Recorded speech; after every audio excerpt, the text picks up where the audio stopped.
اعوذ باللہ من الشیطان الرجیم بسم اللہ الرحمن الرحیم.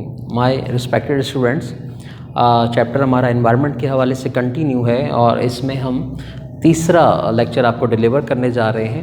اور اس میں بیسیکلی ہم پڑھیں گے کہ انسانی ماحول پر جو اس کے رویے کے اثرات ہیں اس حوالے سے دو مختلف نظریات سامنے آتے ہیں. اور ان نظریات کو، ان تھیوریز کو، ایک کا نام دیا گیا ڈیٹرمنزم اور ایک کو پاسبلزم کہا جاتا ہے. ڈیٹرمنزم اور پاسبلزم جو ہیں بہت سمپل انداز میں اگر میں آپ کو سمجھاؤں تو ڈیٹرمنزم یہ بتاتا ہے کہ جو کچھ ہم کر رہے ہیں، جو ایکٹیویٹی ہمارے ہاتھوں سے، ہمارے ذہن سے یا ہمارے جسم سے پرفارم ہو رہی ہے، وہ سب پہلے سے کیا ہے، طے شدہ ہے. یعنی انسان مجبور ہے وہ کچھ کرنے کے لیے جو اس کی تقدیر میں پہلے سے لکھا گیا ہے. یہ ڈیٹرمنزم ہے، یہ نظریہ جبر کہلاتا ہے. اس لیے اگر میں کوئی غلط کام کروں تو دراصل یہ میرا قصور نہیں ہے، بلکہ یہ میری تقدیر میں پہلے سے موجود تھا، بس میں نے آ کر ریئیکٹ کیا. یہ ڈیٹرمنزم ہے. دوسرے لفظوں میں بالکل اس طرح جس طرح ہم ایک فلم یا مووی کو دیکھ رہے ہوتے ہیں لیکن اس کی شوٹنگ پہلے سے ہو چکی ہوئی ہوتی ہے.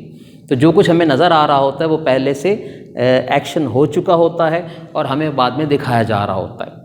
تو اس نظریے میں اس بات کی وضاحت کی گئی ہے، جبکہ پاسبلزم کا نظریہ صرف اس بات کی وضاحت کرتا ہے کہ یہ کائنات، یہ زمین انسانی رویے کو ڈکٹیٹ نہیں کرتی کہ تم یوں کرو تم یوں کرو، بلکہ یہ زمین انسان کو وسائل مہیا کرتی ہے.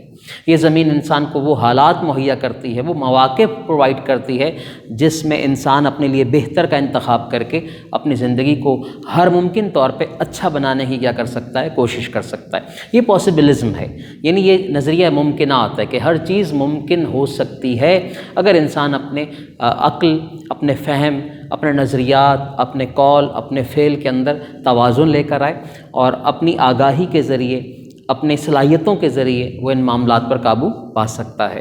تو ڈیٹرمنزم کا نظریہ جو ہے یہ قدیم یونان اور رومنز کے ہاں پروان چڑھا تھا، اور اسی لیے کہا جاتا ہے کہ ایک یونانی فلاسفر جس کو آپ حکیم بکرات کے نام سے بھی جانتے ہیں، یہ بہت بڑا فلسفی تھا، اور گریک فلاسفر ہپوکریٹس انگلش میں سے کہا جاتا ہے، اس کا یہ نظریہ ہے. اور اسی کے ماننے والے فالوورز میں ایرسٹوٹل یعنی ارسطو بھی تھا اور سوکریٹس وغیرہ بھی، یہ بھی کسی حد تک اس بات کے پیروکار نظر آتے ہیں کہ جو کچھ انسان پرفارم کرتا ہے وہ پہلے سے طے شدہ ہے. تو یہاں بتا دوں کہ determinism is the philosophical view that every event including human cognition انسانی فہم، انسانی ادراک، انسانی آگاہی، انسانی علم، بیہیویئر، اس کا رویہ، اس کے فیصلے، ڈیسیژن اینڈ ایکشن اور اس کا عمل is casually determine the environment. یہ سب کچھ کیجولی ڈیٹرمائنڈ ہو چکا ہے، کس کے ذریعے؟ اس کے ماحول کے ذریعے. ماحول اس کو جو ڈکٹیٹ کرتا ہے وہ ویسے ہی ریئیکٹ کر رہا ہوتا ہے، لیکن ایسا بعض اوقات نہیں بھی ہوتا. تو ہر چیز پہلے سے اگر طے شدہ ہے تو اگر میں کوئی اچھا کام کر رہا ہوں تو وہ بھی طے ہے، اگر میں نے کسی کو نقصان پہنچایا تو مجھے اس کی سزا نہیں ملنی چاہیے کیونکہ یہ پہلے سے تقدیر میں لکھا ہوا تھا. تو ایسا نہیں ہوتا. بعد کے آنے والے سائنسدانوں نے اس نظریے کو ایک غلط نظریہ کہہ کے یکسر مسترد کر دیا. کیا بتایا تھا میں نے اس کو؟ نظریہ جبر، ڈیٹرمنزم، یعنی ہر چیز پہلے سے پری پلانڈ ہے اور پری ڈیٹرمائنڈ ہے.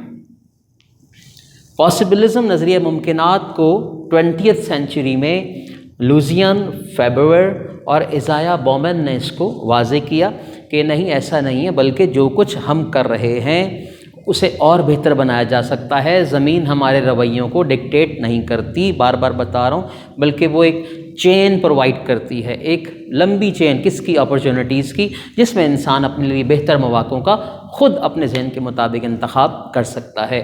تو possibilism is a view of the environment as a range of opportunities from which the individual may choose.